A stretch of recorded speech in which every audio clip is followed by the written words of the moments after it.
ಮೀಸಲಾತಿಯನ್ನು ನಿಗದಿಪಡಿಸಲಿಕ್ಕೆ ಡಾಕ್ಟರ್ ಬಾಬಾ ಸಾಹೇಬ್ ಅಂಬೇಡ್ಕರ್ ಅವರು ತಮ್ಮ ಕಾನ್ಸ್ಟಿಟ್ಯೂಷನಲ್ಲಿ ಅನೇಕ ಪ್ರಯತ್ನಗಳನ್ನು ಮಾಡಿ ಅದನ್ನು ಒಂದು ಶೆಡ್ಯೂಲನ್ನು ಸೇರಿಸಿದ್ದಾರೆ. ಡಾಕ್ಟರ್ ಬಾಬಾ ಸಾಹೇಬ್ ಅಂಬೇಡ್ಕರ್ ಅವರು ರಿಸರ್ವೇಷನ್ ಮಾಡುವಂಥ ಸಂದರ್ಭದಲ್ಲಿ ಮೂಲ ಅಸ್ಪೃಶ್ಯ ಜಾತಿಗಳು ಕರ್ನಾಟಕದಲ್ಲಿ ಅದು 1975 ಇರಬಹುದು, ತದನಂತರ 1995 ದೇವೇಗೌಡರ ಸರ್ಕಾರ ಬಂದಾಗ ಈ ರಿಸರ್ವೇಷನವನ್ನು ಮೇಂಟೈನ್ ಆಗಿ ಮಾಡ್ಕೊಂಡು ಬಂದಿದ್ದಾರೆ.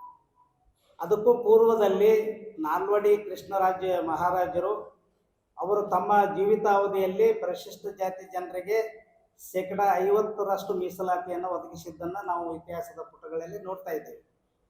ಇಲ್ಲಿ ಒಂದು ಪ್ರಶ್ನೆ ಏನಂತ ಹೇಳಿದ್ರೆ, 1979ರಲ್ಲಿ ಹಾವನೂರು ಕಮಿಷನನ್ನು ಜಾರಿಗೆ ಮಾಡಿದ ನಂತರ ಏನು ಸ್ಪೃಶ್ಯ ಜಾತಿಗಳಾದಂಥ ಲಂಬಾಣಿ, ಬೋವಿ, ಒಡ್ಡರ, ಕೊರಮ, ಕೊರಚಿ ಅಂಥೇಳಿ ಈ 5 ಜಾತಿಗಳನ್ನು ಅಂದಿನ ದೇವರಾಜ ಅರಸರು ಮುಖ್ಯಮಂತ್ರಿಗಳಾದ ಕಾಲದಲ್ಲಿ ಅದನ್ನು ಜಾರಿಗೆ ಮಾಡಿದ್ರು 1979ರಲ್ಲಿ.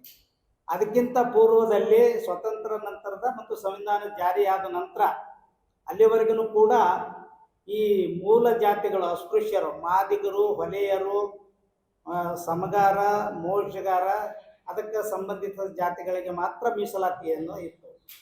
ಇದನ್ನು ನಾವು ಬಹಳ ಕೂಲಂಕಷವಾಗಿ ವಿಚಾರ ಮಾಡಬೇಕಾಗಿದೆ. ಸುಮಾರು ದಿನಗಳಿಂದ ನಾವು ಯಾವುದೇ ಅಸ್ಪೃಶ್ಯ ಜಾತಿಗೆ ಸೇರಿದಂಥ ಪ್ರತಿ 26,000 ಹಳ್ಳಿಗಳಲ್ಲಿ ಇರ್ತಕ್ಕಂಥ ವಲಯ ಮಾದಿಗರಲ್ಲಿ ಇವತ್ತಿಗೂ ಕೂಡ ಸಹೋದರತ್ವ ಭಾವನೆ ಇದೆ. ಆದರೆ ಇತ್ತಿತ್ತಲಾಗಿ ನಮ್ಮನ್ನಾಳುವ ರಾಜಕಾರಣಿಗಳು ಅದಕ್ಕೆ ಬೇಕಂತಲೇ ರಿಸರ್ವೇಷನನ್ನು ಹೆಸರಿನಲ್ಲಿಟ್ಟುಕೊಂಡು ವಲಯ ಮಾದಿಗ ಜನರಲ್ಲಿ ಜಗಳ ಹಚ್ಚುವಂಥ ವಿಚಾರವನ್ನು ನಾವು ನೋಡ್ತಾ ಇದ್ದೇವೆ. ಸುಮಾರು 2022ರಲ್ಲಿ ಸರ್ಕಾರದ ಆದೇಶಗಳು, ಸರ್ಕಾರದ ಏನು ಆದೇಶಗಳು ಮಾಡಿದ್ರು ಅಲ್ಲಿ 100 ರೋಸ್ಟರ್ ಬಿಂದುಗಳನ್ನು ಮಾಡಿದ್ರು. 100 ರೋಸ್ಟರ್ ಬಿಂದುಗಳಲ್ಲಿ 2022ರಲ್ಲಿ ಅದು ಕೇವಲ 17 ಜನರಿಗೆ ಮಾತ್ರ 100 ರೋಸ್ಟರ್ ಬಿಂದುಗಳನ್ನು ಮಾಡಿ 17 ರೋಸ್ಟರ್ ಬಿಂದುಗಳನ್ನು ತಿನ್ನಲಿಕ್ಕೆ ಮಾಡಿದ್ರು. ಮಾನ್ಯ ಸರ್ವೋಚ್ಚ ನ್ಯಾಯಾಲಯದ ಆದೇಶದ ಪ್ರಕಾರ 2023ರಲ್ಲಿ ಒಂದು ಆದೇಶವನ್ನು ಮಾಡಿ ಅದು ತೆಲಂಗಾಣ ಮಾದರಿಯ ಆದೇಶದಲ್ಲಿ ಒಳ ಮೀಸಲಾತಿಯನ್ನು ಕೂಡ ಕೊಡಬೇಕನ್ನಂತ ಹೇಳಿ ಒಂದು ಆದೇಶವನ್ನು ಮಾಡಿ ಸರ್ಕಾರ ಅದಕ್ಕೆ HN ನಾಗಮೋಹನ್ ದಾಸ್ ಅನ್ನುವಂಥ ನ್ಯಾಯಮೂರ್ತಿಗಳ ಒಂದು ವರದಿಯನ್ನು ಸರ್ಕಾರ ಸ್ವೀಕಾರ ಮಾಡಿ ಕಳೆದ ನವೆಂಬರ್ ತಿಂಗಳಲ್ಲಿ 2025 ನವೆಂಬರ್ ತಿಂಗಳಲ್ಲಿ ಸರ್ಕಾರದ ಆ ವರದಿಯನ್ನು ಅಂಗೀಕರಿಸಲಾಯಿತು. ಅಂಗೀಕರಿಸಿದ ಮೇಲೆ ಸುಮಾರು 56,600 ಚಿಲ್ಲರೆ ಇರ್ತಕ್ಕಂಥ ಪರಿಶಿಷ್ಟ ಜಾತಿ ಜನಗಳಿಗೆ ಇಂಟರ್ ರಿಸರ್ವೇಷನ್ ಏನು ಕೊಡಬೇಕಂತ ಹೇಳಿ ವರದಿ ಸಿದ್ಧಪಡಿಸ್ತೋ ಅದನ್ನು ಅವತ್ತು ಸಂಪುಟ ಸಭೆಯಲ್ಲಿ ಸುದೀರ್ಘವಾಗಿ ಚರ್ಚೆ ಮಾಡಿ ಏನು ನಾಗಮೋಹನ್ ವರದಿಯನ್ನು ಅಂತಂದರೆ ಮಾದಿಗ ಜಾತಿಗೆ 6%, ವಲಯ ಜಾತಿಗೆ 5%, ಇನ್ನುಳಿದ ಜಾತಿಗೆ 3 ಚಿಲ್ಲರೆ ಮಾಡಿ ಅದನ್ನು ಸರ್ಕಾರಕ್ಕೆ ವರದಿಯನ್ನು ಒಪ್ಪಿಸಿದ್ರು. ಅಲ್ಲಿ ನಮ್ಮನ್ನು ಪ್ರತಿನಿಧಿಸುವತಕ್ಕಂಥ ಡಾಕ್ಟರ್ ಮಹದೇವಪ್ಪ ಸಾಹೇಬರು, ಪ್ರಿಯಾಂಕಾ ಖರ್ಗೆ ಅವರು, ಗೃಹ ಮಂತ್ರಿಗಳಾಗಿರ್ತಕ್ಕಂಥ ಪರಮೇಶ್ವರ್ ಅವರು ಅದನ್ನು ಸರ್ಕಾರದ ಮೇಲೆ ಒತ್ತಡ ತಂದು ಅವರು 6% ರಿಸರ್ವೇಷನ್ನ ಪಡೆದುಕೊಳ್ಳಲಿಕ್ಕೆ ಸಫಲತೆಯನ್ನು ಕಂಡರು. ನಾವು ಯಾವುದೇ ಕಾರಣಕ್ಕೂ ಮಾದಿಗ ಸಮಾಜದ ಸಹೋದರರನ್ನ ನಾವು ಕೆಟ್ಟದಾಗಿ ಇವತ್ತಿವರೆಗೂ ಕಂಡಿಲ್ಲ. ಆದರೆ ಇತ್ತಿತ್ತಲಾಗಿ ಒಬ್ಬ RSSನ ಚಡ್ಡಿಯನ್ನು ಹೊತ್ಕೊಂಡಿರ್ತಕ್ಕಂಥ ಇವತ್ತಿಗೆ ಬೆಳಕಿಗೆ ಬಂದಿರತಕ್ಕಂಥ ಭಾಸ್ಕರ್ ಪ್ರಸಾದ್ ಅನ್ನುವಂಥ ಒಬ್ಬ ಅನ್ಪಾರ್ಲಿಮೆಂಟರಿ ವರ್ಡನ್ನು ಯೂಸ್ ಮಾಡಿ ನಮ್ಮ ಜನಗಳ ಮನಸ್ಸನ್ನು ಅವರ ರೊಚ್ಚಿಗೇಳಿಸುವಂಥ ಪ್ರಸಂಗವನ್ನು ತಂದಿದ್ದಾನೆ. ಇತ್ತಿತ್ತಲಾಗಿ ಅವನ ಜೊತೆಗೆ ಅರುಣ್ ಕುಮಾರ್ ಅನ್ನೋಂಥ ಒಬ್ಬ ವಕೀಲ ಕೂಡ ಸೇರಿದ್ದಾರೆ. ನಾವು ಇಡೀ ಭಾರತ ದೇಶದಲ್ಲಿ ಮನಸ್ಸು ಮಾಡಿದ್ರೆ ಡಾಕ್ಟರ್ ಬಾಬಾ ಸಾಹೇಬ್ ಅಂಬೇಡ್ಕರ್ ಅವರ ಒಂದು ಸಿದ್ಧಾಂತದ ಮೇಲೆ ಹೊರಟಿದ್ದೇವೆ. ಇವತ್ತಿಗೂ ಕೂಡ ನಾವು ಯಾವುದೇ ಅವರಿಗೆ ಪ್ರಶ್ನೆ ಮಾಡುವಂಥದ್ದು ಮಾಡಿಲ್ಲ. ನಾವು ಮನಸ್ಸು ಮಾಡಿದ್ರೆ ಅವ್ರಿಗೆ ಒಂದು ಕ್ಷಣದಲ್ಲಿ ನಾವು ಅವ್ರನ್ನ ಪ್ರಶ್ನೆ ಮಾಡಿ ನಮ್ಮ ಎಲ್ಲ ಕಥೆಗಳನ್ನು, ನಮ್ಮೆಲ್ಲ ಆದೇಶಗಳನ್ನು ಸೇರಿಸಬೇಕಾಗ್ತದೆ. ಆ ಕಾರಣಕ್ಕಾಗಿ ಇವತ್ತು ಏನು ನವೆಂಬರ್ದಲ್ಲಿ ಒಂದು 4 ರಿಟ್ ಅರ್ಜಿಗಳು ಹೈಕೋರ್ಟ್ನಲ್ಲಿ ಹೋಗಿದ್ದಾವೆ. ಹೈಕೋರ್ಟ್ನಲ್ಲಿ ಹೋದ್ಮೇಲೆ ನಿಮಗೆ ಉದಾಹರಣೆಯನ್ನು ಹೇಳ್ಬಿಡ್ತೀನಿ. ಕರ್ನಾಟಕ ರಾಜ್ಯದಲ್ಲಿ ಇರ್ತಕ್ಕಂಥ ರಾಜ್ಯಾಧಿಕಾರಿ ಪಡೆಯುವಂಥ ಏನು ವಿಶ್ವವಿದ್ಯಾಲಯಗಳಿದ್ದಾವೆ, ಆ ವಿಶ್ವವಿದ್ಯಾಲಯಗಳಲ್ಲಿ 12 ವೈಸ್ ಚಾನ್ಸಲರ್ಗಳ ಪೋಸ್ಟ್ ಇದ್ದಾವೆ. ಆ ಪೋಸ್ಟ್ನಲ್ಲಿ ಶಿವಮೊಗ್ಗ ಮತ್ತು ರಾಯಚೂರು ಬಿಟ್ಟರೆ ಒಬ್ಬರು ಯಾರು ಭಜಂತ್ರಿ ಪೈಕಿ ಇದ್ದಾರೆ, ಇನ್ನೊಬ್ಬರು ಏನು ಶಿವಮೊಗ್ಗಕ್ಕಿದ್ದಾರೆ, ಮಾದಿಗ ಜಾತಿಗೆ ಇದ್ದಾರೆ. ಇದು ಕಾಲಾಂತರದಿಂದ ಬಂದಿದ್ದಲ್ಲ. ಆಯಾ ಸರ್ಕಾರಗಳು ಕೂಡ ದೇವೇಗೌಡರ ಕಾಲದಲ್ಲಿ, ಹೆಗಡೆಯವರ ಕಾಲದಲ್ಲಿ ಮುಂದುವರೆದಂಥ, ಈಗೇನು ಬಂದಂಥ ಕೃಷ್ಣ ಅವರ ಕಾಲದಲ್ಲಿ, ಈಗಿರ್ತಕ್ಕಂಥ ಸಿದ್ದರಾಮಯ್ಯ, ಅವೆಲ್ಲನೂ ಆ ಅಭ್ಯರ್ಥಿಯ ಆ ಏನು ಪದವಿ ಆಧಾರದ ಮೇಲೆ, ಅವ್ರು ಮಾಡಿರ್ತಕ್ಕಂಥ ಸರ್ವಿಸದ ಆಧಾರದ ಮೇಲೆ ಅವರನ್ನು ಸೇರಿಸ್ಕೊಂಡಿದ್ದಾರೆ ಹೊರತಾಗಿ ಅಲ್ಲಿ ಯಾವುದೇ ಜಾತಿ ಆಧಾರದ ಮೇಲೆ ಅದನ್ನು ರೋಸ್ಟರ್ ಫುಲ್ಫಿಲ್ ಮಾಡೋಂಥದ್ದನ್ನು ನಾ ಈ ಪತ್ರಿಕಾಗೋಷ್ಠಿ ಮುಖಾಂತರ ಹೇಳಲಿಕ್ಕೆ ಬಯಸ್ತೇನೆ. ನಾವು ಇವತ್ತು ನಮ್ಮ ಆಗಿರ್ತಕ್ಕಂಥ ಎಲ್ಲ ನನ್ನ ಸೋದರನ್ನ ಸೇರಿಸಿಕೊಂಡು ಬಿಜಾಪುರದಲ್ಲಿ ಇರ್ತಕ್ಕಂಥ ಇವತ್ತಿಗೂ ಕೂಡ ಸೌಹಾರ್ದತೆಯಿಂದ ಬದುಕ್ತಿರ್ತಕ್ಕಂಥ ಮಾದಿಗ ಸಮಾಜದ ನನ್ನ ಸೋದರಲ್ಲಿ ನಾನು ಮತ್ತು ರಾಜ್ಯದ ಸೋದರಲ್ಲಿ ನಾನು ವಿನಂತಿ ಮಾಡ್ಕೊತೀನಿ, ದಯವಿಟ್ಟು ನೀವು ಇಲ್ಲ ಸಲ್ಲದ ಏನು ತಲೆ ಬಿಡೋ ಇರಲಾರ್ದಂಥ ವಾಸ್ತವಿಕತೆಗಳನ್ನು ಬಚ್ಚಿಟ್ಟು ಜನರಲ್ಲಿ ಏನು ಎಮೋಷನಲ್ ತುಂಬ್ತಾ ಇದ್ರೆ ಅದನ್ನು ನಿಮ್ಮ ನಡೆಯನ್ನು ನಾನು ಉಗ್ರವಾಗಿ ಖಂಡಿಸಲಿಕ್ಕೆ ಬಯಸ್ತೇನೆ. ಆದರೆ ನಾವು ಈಗ ಸರ್ಕಾರದ ಆದೇಶಗಳನ್ನು ಪಾಲನೆ ಮಾಡಬೇಕು. ಅವಾಗ 79ರಲ್ಲಿ ಹಾವನೂರು ಕಮಿಷನ್ ಪ್ರಕಾರ ಆದೇಶವಾದಾಗ ಅವಾಗ ಯಾರೂ ಇದನ್ನು ಪ್ರಶ್ನೆ ಮಾಡಲಿಲ್ಲ. ಬಸಲಿಂಗಪ್ಪನವರಿದ್ರು, ರಂಗನಾಥ್ ಅವರಿದ್ರು, ಮಾದಿಗ ಸಮಾಜ ಪಟ್ಟಂತ ಏನು ಒಬ್ಬರು TN ನರಸಿಂಹಮೂರ್ತಿ ಅಂತಿದ್ರು, ಇವರೆಲ್ಲ ಪ್ರಶ್ನೆ ಮಾಡಲಿಲ್ಲ. ಇವೆಲ್ಲ ಶೋಷಿತ ಜನಾಂಗಗಳು, OBCಗಳು ಸೇರಿ ರಾಜ್ಯಾಧಿಕಾರಿ ಹಿಡಿಯಬೇಕನ್ನಂತ ಡಾಕ್ಟರ್ ಬಾಬಾ ಸಾಹೇಬ್ ಅಂಬೇಡ್ಕರ್ ಅವರ ಕನಸಿನ ಆಧಾರದ ಮೇಲೆ ನಾವು ಇವತ್ತು ಮುನ್ನೋಡಿತೇವೆ ಹೊರತಾಗಿ ನಾವು ಯಾರನ್ನೂ ಟಿಕೆಟನ್ನು ಮಾಡಲ್ಲ. ಇನ್ನು ಮುಂದೆ ಬರ್ತಕ್ಕಂಥ ದಿನಮಾನಗಳಲ್ಲಿ ಹೈಕೋರ್ಟಿನ ತೀರ್ಪನ್ನು ಒಪ್ಪಿ ಅಲ್ಲಿವರೆಗೂ 50,000 ಹುದ್ದೆಗಳನ್ನು ಭರ್ತಿ ಮಾಡಬೇಕು. ನಮ್ಮ ಪಾಲು ಏನಿದೆ, ನಮ್ಮ ಪಾಲು ಸಂವಿಧಾನದ ಪಾಲು ನಮಗೆ ಕೊಡಬೇಕು. ಮಾದಿಗ ಸಮಾಜದ ಪಾಲನ್ನು ಅವ್ರಿಗೆ ಕೊಡಿ. ಇನ್ನು ಇತರೆ ಸ್ಪರ್ಶ ಜಾತಿಗಳಾಗಿರ್ತಕ್ಕಂಥ ಹಾವನೂರು ಕಮಿಷನ್ ವರದಿಯಲ್ಲಿ ಬಂದಿರತಕ್ಕಂಥ ಸ್ಪರ್ಶ ಜಾತಿಗಳೇನು ಕೊಡಿ. ಆದರೆ ನಾವು ಯಾವುದಕ್ಕೂ ತಕರಾರು ಮಾಡಲ್ಲ. ವಿನಾಕಾರಣವಾಗಿ ನಮ್ಮ ರಾಜ್ಯದಲ್ಲಿ ಇರ್ತಕ್ಕಂಥ ಮಂತ್ರಿಗಳ ಮೇಲೆ, ಸಚಿವರ ಮೇಲೆ ವಾಟ್ಸಾಪ್ನಲ್ಲಿ, ಯೂಟ್ಯೂಬ್ನಲ್ಲಿ, ಇನ್ಸ್ಟಾಗ್ರಾಮ್ನಲ್ಲಿ ಹಾಕಿ ಮಾಡಿದಂಥ ನಡೆಯನ್ನು ಉಗ್ರವಾಗಿ ಖಂಡಿಸಿ ಇಡೀ ನಾವು ರಾಜ್ಯಾದ್ಯಂತ ಮತ್ತೆ ನಾವು ಹೋರಾಟವನ್ನು ಪುನರ್ ನಿರ್ಮಾಣ ಮಾಡಬೇಕಾಗುತ್ತೆ ಅನ್ನೋಂಥ ಎಚ್ಚರಿಕೆಯನ್ನು ಈ ಮೂಲಕ ಕೊಡಲಿಕ್ಕೆ ಬಯಸ್ತೇನೆ. ಈ ಒಳ ಮೀಸಲಾತಿ ಮತ್ತು ಈ ಹುದ್ದೆಗಳ ನೇಮಕಾತಿ ಕುರಿತಾಗಿ ಸವಿವರವಾಗಿ ಮಾತನಾಡಿದ್ದಾರೆ. ಇಂದು ನಾವು ಸಾಮಾಜಿಕ ಜಾಲತಾಣಗಳಲ್ಲಿ ಹಾಗೂ ಸಮೂಹ ಮಾಧ್ಯಮಗಳಲ್ಲಿ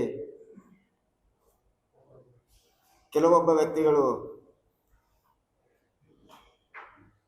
ನಮ್ಮ ಸಮುದಾಯಕ್ಕೆ ಸಂಬಂಧಿಸಿದ ಶಾಸಕರ ಕುರಿತಾಗಿ ಮಾತ್ರ ಟಾರ್ಗೆಟನ್ನು ಮಾಡಿ ಅವರಿಗೆ ಅಸಂವಿಧಾನಿಕ ಪದಗಳನ್ನು ಬಳಸುವುದರ ಮುಖಾಂತರ ಈ ಸಮಾಜಕ್ಕೆ ಒಂದು ಕೆಟ್ಟ ಸಂದೇಶವನ್ನು ನೀಡುತ್ತಿದ್ದಾರೆ. ಅದನ್ನು ಖಂಡಿಸುವ ಸಲುವಾಗಿ ನಾವು ಈ ಪತ್ರಿಕಾಗೋಷ್ಠಿಯನ್ನು ಮಾಡ್ತಾ ಇದ್ದೀವಿ. ಇಲ್ಲಿಯವರೆಗೆ ಮೀಸಲಾತಿ ಹಾಗೂ ಒಳ ಮೀಸಲಾತಿ ಬೆಳೆದು ಬಂದ ರೀತಿ ಹಾಗೂ ಅನೇಕ ವರದಿಗಳು ಸಲ್ಲಿಸಿದಂಥ, ಅನೇಕ ಸಮಿತಿಗಳು ಸಲ್ಲಿಸಿದಂಥ ವರದಿಗಳನ್ನು ಆಧರಿಸಿ ಇವತ್ತು ಕೊನೆಯದಾಗಿ ಒಳ ಮೀಸಲಾತಿಗೆ ತೆಲಂಗಾಣದ ನಂತರ ಇಡೀ ದೇಶದಲ್ಲಿಯೇ ಕರ್ನಾಟಕ ರಾಜ್ಯದಲ್ಲಿ ಒಳ ಮೀಸಲಾತಿಯನ್ನು ಅಂಗೀಕಾರ ಮಾಡಿದೆ. ಆದರೆ ನಮ್ಮ ಹಿರಿಯರಾಗಿರ್ತಕ್ಕಂಥ ಇಲ್ಲಿವರೆಗೆ ಮಾತನಾಡಿರ್ತಕ್ಕಂಥ ಅಭಿಷೇಕ್ ಚಕ್ರವರ್ತಿ ಅವರು ಹೇಳಿದ ಹಾಗೆ ಈ ರೋಸ್ಟರ್ ಬಿಂದು ಅಳವಡಿಕೆಯಲ್ಲಿ ಏನು 6 ಅಂತಕ್ಕಂಥ ಏನು ವಲಯ ತತ್ಸಂಬಂಧಿತ ಜಾತಿಗಳಿಗೆ 6%, ಮಾದಿಗ ಸಂಬಂಧಿತ ಜಾತಿಗಳಿಗೆ 6% ಅಂತಕ್ಕಂಥ ವಿಷಯದಲ್ಲಿ ಈಗ ಇರ್ತಕ್ಕಂಥ ಈ ಒಳ ಮೀಸಲಾತಿ ಆಧಾರದಲ್ಲಿ ಈಗೇನು 56,000 ಹುದ್ದೆಗಳನ್ನು ಭರ್ತಿ ಮಾಡಬೇಕು ಅಂತಕ್ಕಂಥ ಉದ್ದೇಶದಲ್ಲಿ ಈ ರೋಸ್ಟರ್ ಬಿಂದುಗಳ ಪ್ರಕಾರ ನಮಗೆ ಏನು ವಲಯ ತತ್ಸಂಬಂಧಿತ ಜಾತಿಗಳಿಗೆ ಅನ್ಯಾಯ ಆಗ್ತಕ್ಕಂಥ ವಿಚಾರ ಇದೆ. ಇಲ್ಲಿ ನಾವು ಅನೇಕ ಅವಕಾಶಗಳನ್ನು ಕಳೆದುಕೊಳ್ಳುವಂಥ ಅವಕಾಶ ಇದೆ. ಅದಕ್ಕಾಗಿ ಅದರಲ್ಲಿರುವ ನ್ಯೂನತೆಗಳನ್ನು ಸರಿಪಡಿಸಿ ಮಾಡಬೇಕು ಅಥವಾ ಹಳೆಯ ಮೀಸಲಾತಿ ಪ್ರಕಾರನೇ ಇದನ್ನು ಮಾಡಬೇಕು ಅಂತಕ್ಕಂಥದ್ದು ನಮ್ಮ ಹಕ್ಕೊತ್ತಾಯ ಇದೆ. ಆದರೆ ಇದಕ್ಕೆ ಒಂದು ಅವಕಾಶವನ್ನು ಕೊಡಬೇಕು. ಕೇವಲ ಏನು ಒಂದು ಹೊಲೆಯ ಮತ್ತು ಮಾದಿಗ ಸಮುದಾಯಗಳನ್ನು ಒಡೆದು ಹಾಕಬೇಕು ಅಂತಕ್ಕಂಥ ರಾಜಕೀಯ ಉದ್ದೇಶದ ಪ್ರಕಾರನೇ ಮಾತ್ರ ಒಂದು ಯಾವುದೋ ಒಂದು ಏನು RSSನ ಒಂದು ನಿರ್ದೇಶನದಂತೆ ಈ ಹೊಲೆಯ ಸಂಬಂಧಿತ ರಾಜಕೀಯ ವ್ಯಕ್ತಿಗಳಿಗೆ ಮಾತ್ರ ಟಾರ್ಗೆಟ್ ಅನ್ನು ಮಾಡಿ ಮಾತನಾಡ್ತಕ್ಕಂಥದ್ದು ಇದು ಒಳ ಮೀಸಲಾತಿಗಾಗಿ ಅಲ್ಲ. ಇಲ್ಲಿ ಏನು ಈ ಮೀಸಲು ಪಡಿತಕ್ಕಂಥ ಹೊಲೆಯ ಮತ್ತು ಮಾದಿಗೆ ಜಾತಿಗಳನ್ನು ಹೊಡಿತಕ್ಕಂಥದ್ದು ಒಂದೇ ಒಂದು ಉದ್ದೇಶವಾಗಿದೆ ಅಂತಕ್ಕಂಥದ್ದು. ಇಲ್ಲಿ ನಾವು ನಮ್ಮ ಹಿರಿಯರು ಹೇಳಿದ ಹಾಗೆ ಎಲ್ಲರೂ ಒಕ್ಕಟ್ಟಾಗಿ, ಯಾಕೆಂತಂದ್ರೆ ಇಲ್ಲಿಯವರೆಗೆ ಮೀಸಲಾತಿಯಲ್ಲಿ ಯಾವುದೇ ಭಿನ್ನಾಭಿಪ್ರಾಯ ನಮ್ಗೆ ಬಂದಿಲ್ಲ. ಎಲ್ಲರೂ ಸರಿಸಮಾನವಾಗಿ ಮೀಸಲಾತಿಯನ್ನ ಪಡೆದುಕೊಂಡಿದ್ದೀವಿ. ನಮ್ಮ ಅರ್ಹತೆಯ ಮೇಲೆ, ಯೋಗ್ಯತೆಯ ಮೇಲೆ ಇದನ್ನು ನಾವು ಮೀಸಲಾತಿಯನ್ನ ಪಡೆದುಕೊಂಡು ಬಂದಿದ್ದೇವೆ. ಬಟ್ 1979 ನಂತರ ಕೆಲವೊಂದು ಸ್ಪೃಶ್ಯ ಜಾತಿಗಳು ಪರಿಶಿಷ್ಟ ಜಾತಿಯಲ್ಲಿ ಸೇರಿಕೊಂಡು ನಮಗೆ ಅನ್ಯಾಯವಾದಾಗ ಈ ಒಳ ಮೀಸಲಾತಿ ಬೇಕು ಅಂತಕ್ಕಂಥದ್ದು ನಾವು ಹೋರಾಟವನ್ನು ಮಾಡ್ತಾ ಬಂದಿದ್ದೀವಿ. ಇಲ್ಲಿ ಈಗ ನಾವು ಅಂಗೀಕಾರ ಮಾಡಿಕೊಂಡಿರ್ತಕ್ಕಂಥ ಒಳ ಮೀಸಲಾತಿ ಕೆಲವು ನ್ಯೂನತೆಗಳನ್ನು ತೊಡೆದು ಹಾಕುವಲ್ಲಿ ಏನು ಸಮಿತಿಗಳು ಸ್ಪಷ್ಟ ನಿರ್ದೇಶನ ನೀಡಿದ ಕಾರಣ ಮತ್ತೆ ಈ ಒಂದು ಹಳೆಯ ಮೀಸಲಾತಿ ಪ್ರಕಾರ ಇವುಗಳನ್ನ ತುಂಬಬೇಕು ಅಂತ ಹೇಳತಕ್ಕಂಥದ್ದು ಒಂದು ಸರ್ಕಾರದ ನಿಲುವಾಗಿದೆ. ಇದನ್ನ ಖಂಡಿಸಿ ಮಾದಿಗ ಸಮುದಾಯ ಹೋರಾಟವನ್ನ ಮಾಡ್ತಾ ಇದೆ. ಅದರ ಜೊತೆಗೆ ಎಲ್ಲ ನಮ್ಮ ಏನು ಒಳ ಮೀಸಲಾತಿಯನ್ನು ಪಡೆದುಕೊಳ್ತೀವಿ ಅವೆಲ್ಲ ಜಾತಿಗಳು ನಾವು ಅದಕ್ಕೆ ಸಪೋರ್ಟ್ ಮಾಡ್ತೀವಿ. ಆದ್ರೆ ಅಸಂವಿಧಾನಿಕ ಪದವನ್ನು ಉಪಯೋಗ ಮಾಡಿಕೊಂಡು ಈ ಒಂದು ಛಲವಾದಿ ಸಮುದಾಯಕ್ಕೆ ಸಂಬಂಧಿಸಿದ ರಾಜಕೀಯ ವ್ಯಕ್ತಿಗಳ ಮೇಲೆ ಗೂಬೆ ಕೂರಿಸ್ತಕ್ಕಂಥದ್ದು ಅಥವಾ ಏಕವಚನದಲ್ಲಿ ಮಾಡ್ತಕ್ಕಂಥದ್ದು, ಇದನ್ನ ಮಾಡಿದರೆ ಮತ್ತೆ ಈ ಸಮುದಾಯ ಹೋರಾಟದ ಹಾದಿಯನ್ನ ಹಿಡಿಬೇಕಾಗ್ತದೆ ಅಂತಕ್ಕಂಥ ಎಚ್ಚರಿಕೆಯನ್ನ ಹಿರಿಯರು ನೀಡಿದ್ದಾರೆ. ನಾವು ಸರ್ಕಾರಕ್ಕೆ ಆಗ್ರಹವನ್ನ ಮಾಡ್ತಾ ಇದ್ದೀವಿ. ನೀವು ಈ ನ್ಯೂನತೆಗಳನ್ನು ಸರಿಪಡಿಸಿ ಒಳ ಮೀಸಲಾತಿಗೆ ಹೊಲೆಯ ಮತ್ತು ಮಾದಿಗ ಜನಾಂಗಕ್ಕೆ ಸರಿಸಮಾನ ಅವಕಾಶಗಳನ್ನು ಕಲ್ಪಿಸಿಕೊಡ್ಬೇಕೆಂದು ನಾವು ಈ ವೇದಿಕೆ ಮುಖಾಂತರ ಆಗ್ರಹವನ್ನ ಮಾಡ್ತೀವಿ. I used to address. I, being a Vice President of Karnataka State Chalwadi Mahasabha,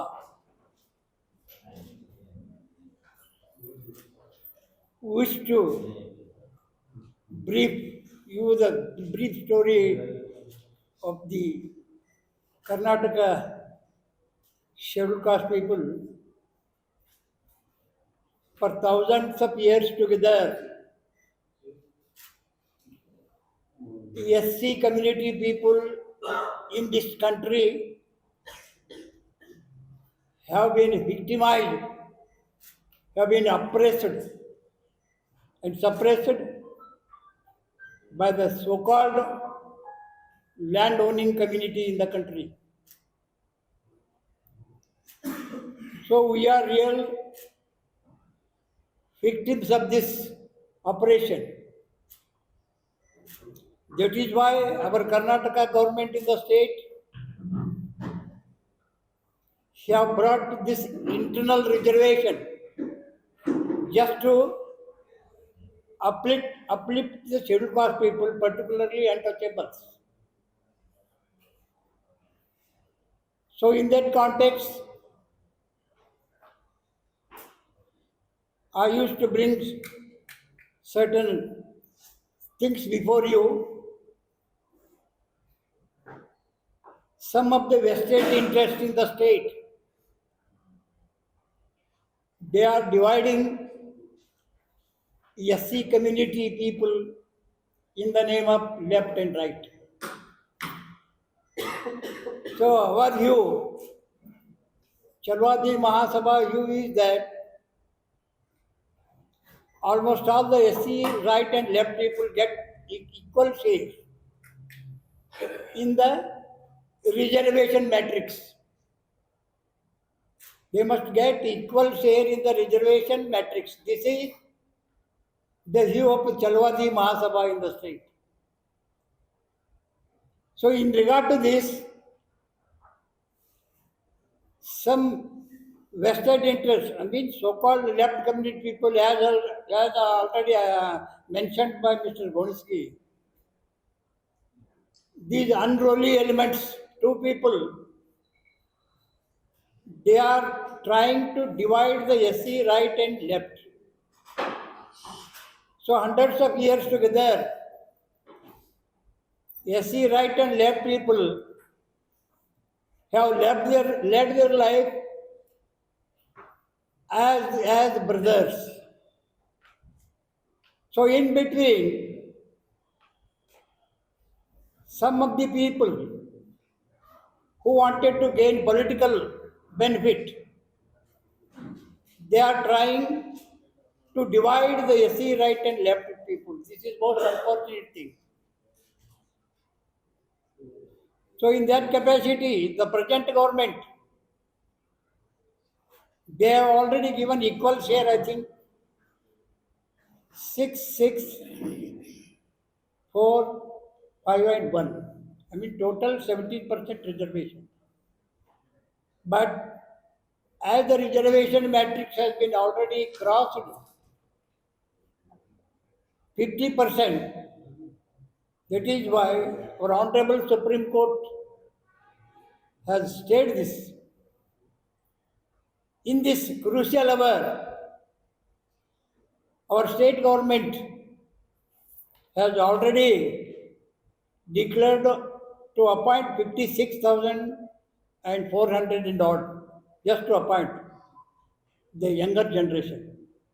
So, in that context, so this reservation matrix has been objected. This is a drama. So this is a crux of the matter. So in this crucial hour, on behalf of Chalwadi Mahasabha in the state, I will appeal to all the community, people belonging to SC right and left, and even new SC people, just to take their share equally, particularly SC right and left, without contradicting the thing, without disputing the thing. SC right and left people get equal share in the reservation matrix. This is the appeal has already given to the Honorable Chief Minister in the state on behalf of Chalwadi Mahasabha in the state. So recently, some of the people, they are trying to divide SC left and right people. Politically, there may be some differences among SC left and right, but socially, we are all one. Socially, we are all one because they are also oppressed, we are also oppressed. That is why, without contradict the thing, I am going to appeal to my left brethren also, just to cooperate with the government and take equal share in the reservation matter. This is my appeal on behalf of Chalwadi Mahasabha in the state.